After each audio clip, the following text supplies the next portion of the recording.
नमस्कार भाइयों बहनों। ये जो कविता है ये देश के शहीदों को श्रद्धांजलि, हर एक शब्द श्रद्धांजलि के लिए जा रहा है। 4 फरवरी को 45 जवानों को RDX बम से आतंकवादियों ने उड़ा दिया था।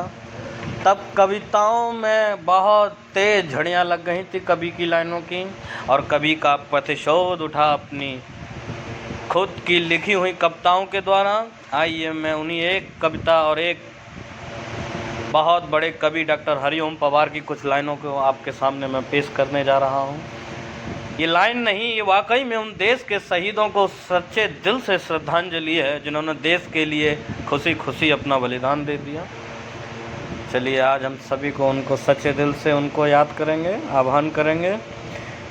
मेरा गीत चांद है ना चांदनी है आजकल, सभी लोग उनको सच्चे दिल से याद करेंगे, शहीदों को श्रद्धांजलि देंगे। मैं केशव का पात्र जन हूँ, गहन मौन मैं सोया हूँ, उन बेटों की याद कहानी लिखते लिखते रोया हूँ। कोशिश करेंगे कि अपनी उत्सुकता और खुशी को रोकेंगे और शहीदों को श्रद्धांजलि देंगे हर एक शब्द में।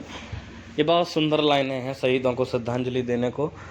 मैं केशव का पात्र जन हूँ, गहन मौन मैं सोया हूँ, उन बेटों की याद कहानी लिखते लिखते रोया हूँ। जिस माथे की बिंदी खो गई, कुछ बहनों की राखी दब गई है बर्फीली घाटी में, बेदी के गठबंधन मिल गए हैं करगिल की घाटी में, पर्वत पे जाने कितने सपने सुंदूरी हवन हुए होंगे, और बीच बसंती रंगों के सपने हवन हुए होंगे। अब मैं जो कहने जा रहा हूँ ये दुनिया की बहुत सुंदर लाइनें हैं। टूटी चूड़ी दुल्हा महाबर रूठा कंगन हाथों का, कोई मोल नहीं दे सकता वासंती जज्बातों का, कोई मोल नहीं दे सकता वासंती जज्बातों का। ये जो सरकारें हैं 1 इंच कम हो तो उस बच्चे को निकाल देती हैं। उन माताओं पिताओं से जब तुम उनको एक एक शरीर का तिछड़ा दे रहे थे तो उनके दिल पर क्या बीत रही होगी।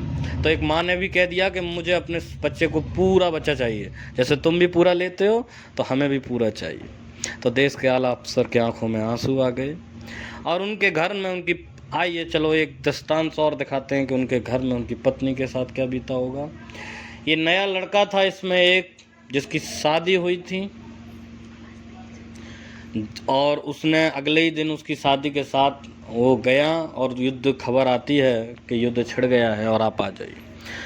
देखो इस नए लड़के के साथ उस पत्नी पे क्या बीती होगी। अरे नई से की दुल्हन छोड़ के युद्ध काम पे चला गया, अरे नई से की दुल्हन छोड़ के युद्ध काम पे चला गया, उनको भी मीठी नींदों की करबट याद रही होगी, और खुशबू में डूबी यादों की सलबट याद रही होगी।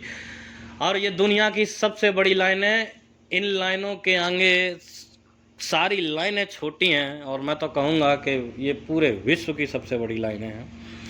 उन आँखों की 2 बूंदों से 7 सागर हारे हैं, जब मेहंदी वाले हाथों ने मंगलसूत्र उतारे हैं। एक दृष्टांत और दिखाते हैं उसके घर में क्या बीती होगी, उसके माँ पे क्या बीती होगी। गीली मेहंदी रोई होगी घर के चुपके आंगन में, ताजा आंसू आए होंगे घर के चुपके आंगन में, जब बेटे की अर्थी आई होगी सूने आंगन में, शायद दूध उतर आया हो बूढ़ी माँ के दामन में। और अब जो मैं घटना आपको बताने जा रहा हूँ ये तो विश्व की गौरवान्वित घटना है, जिसको ग्रीन बुक में भी लिखा गया। एक पत्नी ने अपने पति के अर्धांगी जगह तक जाके उनको कंधा दिया और जय हिंद के साथ सल्यूट किया। ये पत्नी नहीं, साक्षात देवी थी जिसने अपने पति को अंतिम जगह तक कंधा दिया था और जय हिंद कह के प्रणाम भी किया था। तो जो विधवा पूरी दुनिया का बोझा सर दे सकती है, वो अपनी पति की अर्थी को भी कंधा दे सकती है। मैं ऐसी हर देवी के चरणों में सिर झुकाता हूँ, इसीलिए मैं कविता को हथियार बनाकर गाता हूँ। जय हिंद, जय भारत।